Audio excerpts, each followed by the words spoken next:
এই হিসাবটা হাতে লিখে আমাকে বোঝাতে হবে না, সেটার জন্য ভাষা রাখতে হবে এবং শুধু মোবাইলে রাখতে হবে না, এটা প্রিন্টেড কপি আগামী দিনের জন্য রাখতে হবে। আগামী দিন কিন্তু কালকে থেকে প্রত্যেকটা মার্কেটে আমরা যাবো, যারা আপনারা পেঁয়াজ এবং আলু এসেন্সিয়াল কমোডিটিস তো যেটা, সেটার দিকে নজর বেশি থাকে। তো অন্য কাঁচা মালের দিকে মানে সবার নজরটা দিকে একটা কম, কিন্তু এই দুটা জিনিস পেঁয়াজের মূল্য বৃদ্ধি পেয়েছে সঙ্গে সঙ্গে কিন্তু আমাদের কাছে অনেক কমে এসছে।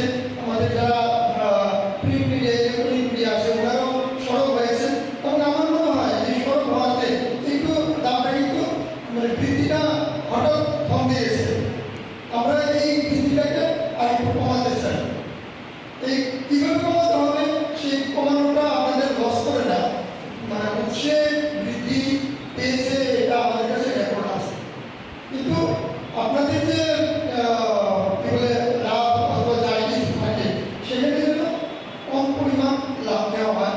এবং উনি একটা প্রসেস করেছেন, এটা তো অ্যাকচুয়ালি অভিজ্ঞতার ব্যাপার, আমিও এই লাইনে ভাবেই বসে প্রথম। তো অভিজ্ঞতাগুলি কাজে লাগিয়ে জনগণের হাতে যাতে পেঁয়াজ সাফিসিয়েন্ট স্টক আছে এটা সম্পর্কে কোনো সমস্যা নেই। আপনাদের কথা এবং আমি ওই দিন 2 দিন আগেও আমি বুঝিয়ে দিয়েছি যে পেঁয়াজের সমস্যা হবে না, পেঁয়াজ হাতে পাওয়া যাবে, কিন্তু মূল্যটাকে কমিয়ে রাখতে হবে। মাননীয় মন্ত্রীরও এটা ইচ্ছা, মাননীয় মন্ত্রী এখানে আসতে পারেনি, উনি নির্বাচনের কোনো কাজে গেছেন। তো আগামী দিনে হয়তো উনি আপনাদের সঙ্গে পড়বেন।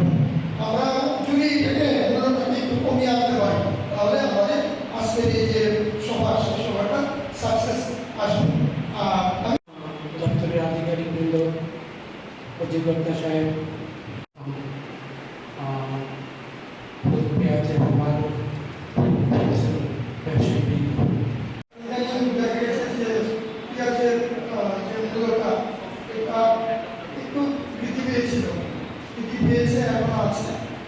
তো আমি প্রথমে একটা কথা বলি, আমাদের সঙ্গে মানে প্রশাসনের সঙ্গে আমি ডাইরেক্টরেটে আছি, সদর মহকুমা প্রশাসনের এসডিএম আছে এবং আপনারা আছেন। আমাদের যে মানে দুটো তিনটে যে সংস্থা সবার কিন্তু খুব ভালো রিলেশন, কিন্তু হঠাৎ দেখা গেল 13 তারিখের পর 14-15 আমরা ব্যস্ত ছিলাম স্বাধীনতা দিবস পালন নিয়ে। আমি 16 তারিখ দেখলাম যে পেঁয়াজের মূল্যটা অনেকটাই বেড়ে গেছে। পার্সোনালি যেহেতু আমি পেঁয়াজ কনজিউম করি না, আমি পেঁয়াজ আমার পরিবারে নেই, তো আমার একটু টাইম লাগে পেঁয়াজের খবর আমার কাছে আসে। তো আমি একটা রিকোয়েস্ট রাখবো, যেটা আমাদের মাননীয় যে সমাজসেবী বলে গেছেন যে আপনাদের যখন এরকম একটা পরিস্থিতি হয় যে দাম দ্রব্যমূল্য বৃদ্ধি করতে হবে, আমাদের একটা সিস্টেম কিন্তু আছে। এসডিসি সাহেব আমাকে আজকে সকালে বলেছেন যে এসডিএমের সঙ্গে কথা বলে এটা প্রশাসনের নজরে নিয়ে তারপর দ্রব্যমূল্যটা বৃদ্ধি করা। এটা না করে দেখা গেছে 1.5 দিন 2 দিন দ্রব্যমূল্যটা হঠাৎ বৃদ্ধি পেয়ে গেছে, হয়তো স্বাভাবিকভাবেই বৃদ্ধি হয়েছে। তারপরে দিয়ে আমি যখন গেলাম তখন আমি কিন্তু কাগজপত্রে খুব একটা স্যাটিসফাইড হতে পারিনি, কাগজপত্র আমাকে সত্য দেখানো সম্ভব হয়নি। তো আমি আশা রাখবো আগামী দিনে আপনাদের যে মালটা আসবে সেই মালটা আমরা সোর্সে যে কিছুটা দাম বৃদ্ধি পেয়েছে এটা আমরা অস্বীকার করার উপায় নেই, সারা ভারতবর্ষ এটাকে স্বীকার করে। এবং কালকে দেখেছি যে কেন্দ্রীয় সরকার থেকে 2500 মানে 25 টাকা করে 1 কিলো পেঁয়াজ সরবরাহ করবে এরকম একটা নিউজ আমাদের কাছে এসেছে।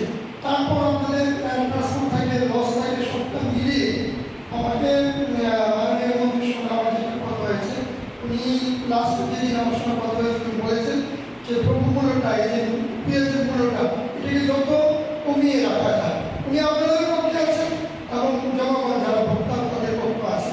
আপনাদের বলতে হয় এটা আমিও চাই না, আমাদের প্রশাসন চায় না, মন্ত্রিসভা চায়, কেউ চায় না। তো ফলে আগামী দিনে যে পেঁয়াজগুলি আসবে সেই কাগজগুলি আপনাদের সঠিকভাবে রাখতে হবে। আমাদের যে সদর মহকুমা প্রশাসন আছে আমরা প্রশাসনে যাই গেলে সেই কাগজ দেখিয়ে যারা একদম এখানে যারা মানে মালটা রিসিভ করে যারা আপনারা প্রথম মালটা বাজারে ছাড়েন তাদেরকে কাগজগুলি দিয়ে আমাদের প্রশাসনকে স্যাটিসফাইড রাখতে হবে। আর আমার অভিনন্দন রইল